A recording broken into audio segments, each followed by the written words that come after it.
Bismillahirrahmanirrahim. Assalamualaikum warahmatullahi wabarakatuh. Alhamdulillahilladzi hadana li hadza wa ma kunna linahtadiya laula an hadanallah. Allahumma shalli ala sayyidina Muhammad wa ala ali sayyidina Muhammad. Jamaah Masjid At-Taubah Susan Korea Selatan yang dimuliakan Allah Subhanahu wa taala. Puji dan syukur hanya milik Allah Subhanahu wa taala Rabbul Alamin. Semoga Allah Subhanahu wa taala selalu menjaga hidayah yang sudah Allah tanamkan dalam diri kita. Salawat dan salam selalu tercurahkan kepada junjungan kita baginda Rasulullah sallallahu alaihi wasallam.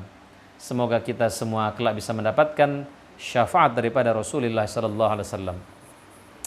Jamaah yang dimuliakan Allah Subhanahu wa taala, di 10 hari yang terakhir ini selain kita membaca Al-Qur'an, kita salat duha, kita qiyamul lail, ada amalan ibadah yang sangat mudah, yang sangat ringan bisa kita lakukan, yaitu bersalawat kepada Rasulullah sallallahu alaihi wasallam.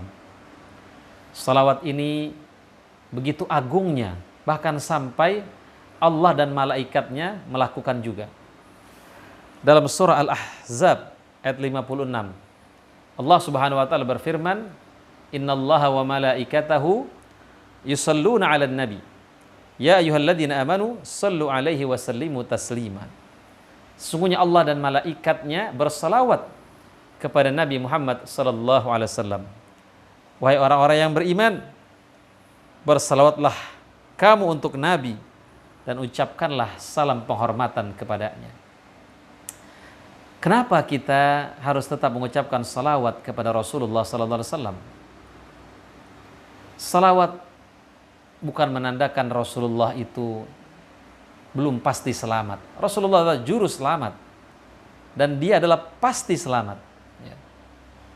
Kenapa kita bersalawat kepadanya? Yang pertama, sebagai terima kasih kita kepada Rasulullah sallallahu alaihi wasallam yang telah membimbing kita, yang telah membawa kita dari jalan kegelapan menuju jalan yang terang benderang.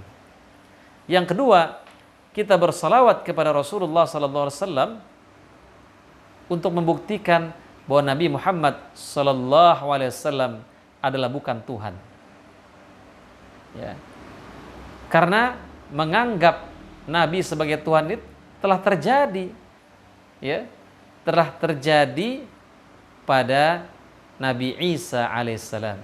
Makanya Nabi Muhammad sallallahu alaihi wasallam mengatakan, "La taj'alu qabri wathanan yu'bad." Jangan jadikan kuburanku sebagai sesuatu berhala yang disembah. Ya. Allah melaknat orang-orang Yahudi Nasrani yang menjadikan kubur-kubur nabinya sebagai tempat-tempat sujud.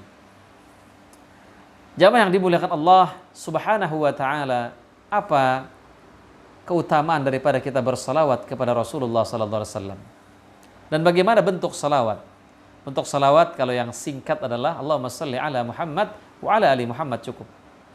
Kalau mau yang panjang, Allahumma shalli ala Muhammad wa ala ali Muhammad kama shallaita ala Ibrahim wa ala ali Ibrahim wa barik ala Muhammad wa ala ali Muhammad kama barakta ala Ibrahim wa ala ali Ibrahim fil alamin innaka Hamidum Majid. Ya, ini yang panjang. Sahabat yang dimuliakan Allah Subhanahu wa taala, apa keutamaan daripada kita bersalawat? Di sini disebutkan hadis dari Abdullah bin Amr bin As radhiyallahu anhu berkata, "Man shalla alayya salatan sallallahu alaihi biha ashran." Barang siapa yang membaca selawat kepadaku sekali, maka Allah akan memberinya salawat 10 kali dengan satu salawat itu. Jamaah yang dimuliakan Allah Subhanahu wa taala, apa pelajaran hadisnya? Yang pertama, keutamaan serta anjuran untuk bersalawat atas Rasulullah sallallahu alaihi wasallam. Ya. Itulah Rahman dan Rahimnya Allah Subhanahu wa taala. Ketika kita melakukan kebaikan, dilipat gandakan. Bahkan baru niat saja sudah mendapatkan kebaikan. Tetapi ketika seorang hamba melakukan maksiat, tidak dilipat gandakan. Kalau dia baru niat dan belum dilaksanakan, tidak berdosa. Kalau dia mengurungkan niatnya, dia mendapatkan pahala. Ya, ketika dia tidak jadi melakukan maksiat. Nah, bersalawat, baru 1 kali saja bersalawat, Masya Allah, Allah balas dengan 10 kali. Jamaah yang dimuliakan Allah Subhanahu wa taala. Kemudian yang selanjutnya dari Ibnu Mas'ud radhiyallahu anhu, anna Rasulullah sallallahu alaihi wasallam qala, "Aulan nasa bi yaumal qiyamah aktsaruhum alayya salatan." Rawahu Tirmidzi wa qala haditsun hasan. Ibnu Mas'ud radhiyallahu anhu berkata, Rasulullah bersabda, orang yang paling dekat denganku di hari kiamat nanti adalah dia yang paling banyak bersalawat kepadaku. Ya. Bersalawat sangat mudah, bisa kita baca sambil kita bekerja. Ya, bagi teman-teman yang ada di Korea Selatan, sambil naik bis, sambil naik kereta, itu bisa kita lakukan. Allahumma shalli ala Muhammad, Allahumma shalli ala Muhammad. Insyaallah dengan kita memperbanyak salawat, kita akan dekat dengan Rasulullah sallallahu alaihi wasallam. Ya. Ada banyak cara untuk dekat kepada Rasulullah sallallahu alaihi wasallam. Ana wa kafilul yatim, kata Nabi, kahataini fil jannah. Aku dan orang yang mengurus anak yatim seperti 2 jari ini di surga. Jamaah yang dimuliakan Allah Subhanahu wa taala, at-tajir as-saduq ma'an nabiyyin. Nah, itu juga Nabi mengatakan begitu. Pedagang yang jujur bersama para nabi. Ya. Maka kalau kita ingin dekat dengan Rasulullah sallallahu alaihi wasallam, perbanyak salawat. Ya. Isi waktu-waktu kosong kita dengan bersalawat kepada Rasulullah sallallahu alaihi wasallam. Sambil tiduran juga bisa. Ya. Kemudian, jamaah yang dimuliakan Allah Subhanahu wa taala, Aus ibnu Aus radhiyallahu anhu berkata, Rasulullah bersabda, sesungguhnya hari kalian yang paling utama adalah hari Jumat. Hari Jumat disebut dengan Sayyidul Ayyam, penghulu hari. Ya. Hari Jumat disebut juga dengan Id Usbu'i, hari raya pekanan. Maka perbanyaklah berselawat kepadaku pada hari itu, karena sesungguhnya selawat kalian akan disampaikan kepadaku.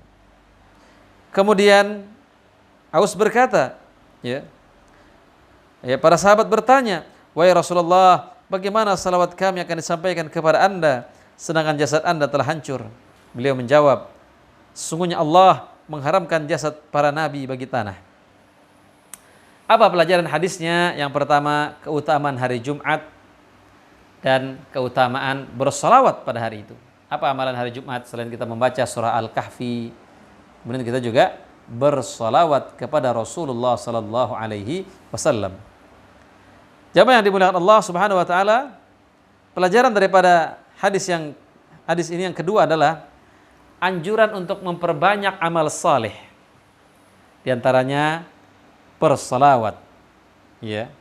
Sebab salawat merupakan persembahan kepada Nabi, lalu beliau akan bergembira dengan salawat itu dan meminta ridho Allah bagi orang yang bersalawat. Jadi Nabi itu bergembira kalau kita hadiahkan salawat kepada beliau. Salawat sebagai salah satu bentuk amal saleh. Ya, di 10 hari yang terakhir ini perbanyak salawat kepada Rasulullah sallallahu alaihi wasallam. Kemudian yang ketiga, sesungguhnya jasad para nabi tidak dimakan tanah, akan tetap seperti saat meninggal. Ruh Rasulullah dikembalikan ke jasad beliau pada saat salawat dan segala amal dipersembahkan kepada beliau. Kalau mungkin ya bisa disimpulkan, mungkin ruh Rasulullah itu terus berada di jasadnya, di makamnya. Kenapa? Karena salawat tidak pernah berhenti kepada Rasulullah sallallahu alaihi wasallam. Yang terakhir hadisnya dari Abu Hurairah radhiyallahu anhu berkata, Rasulullah bersabda, raghima anfu rajulin dzukirtu indah falam yusalli alayya, rawahu Tirmidzi wa qala haditsun hasan. Hinalah, celakalah orang yang disebut namaku di depannya namun ia tidak mau berselawat kepada aku. Ya, membaca salawat hukumnya sunnah. Ya. Orang yang tidak mau berselawat kepada Rasulullah sallallahu alaihi wasallam juga adalah orang yang kikir. Hanya sekedar mengucapkan Allahumma shalli ala Muhammad wa ala ali Muhammad. Apa susahnya?